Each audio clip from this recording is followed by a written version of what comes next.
आपने हाल ही में एक सन ऑफ बिहार मनीष कश्यप को अपनी पार्टी में शामिल किया है। उनके कई पुराने ट्वीट लोग निकाल करके कह रहे हैं कि ये उनकी सोच है। क्या ये जनसुराज की विचारधारा है? क्या ये एक एग्जाम्पल आप सेट करना चाहते हैं बिहार के लिए और देश के लिए? आप तो उत्तराखंड की है, गंगा वहां से निकलती है और वहां सैकड़ों नदियां, छोटी बड़े नदियां बंगाल आते आते गंगा में समाहित होता है।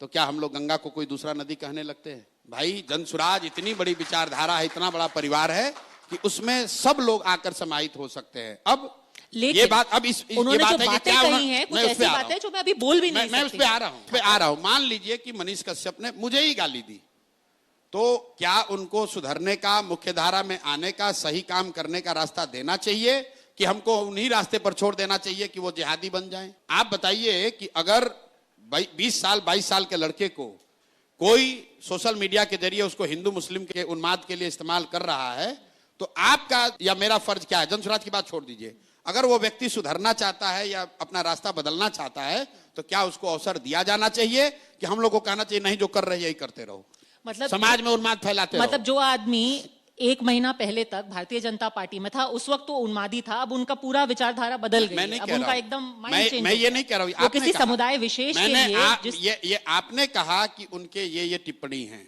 तो गांधी जी के साथ बाबा साहब भी साथ में काम किए। बाबा साहब का गांधी जी से कई मुद्दों पर बहुत मतभेद था।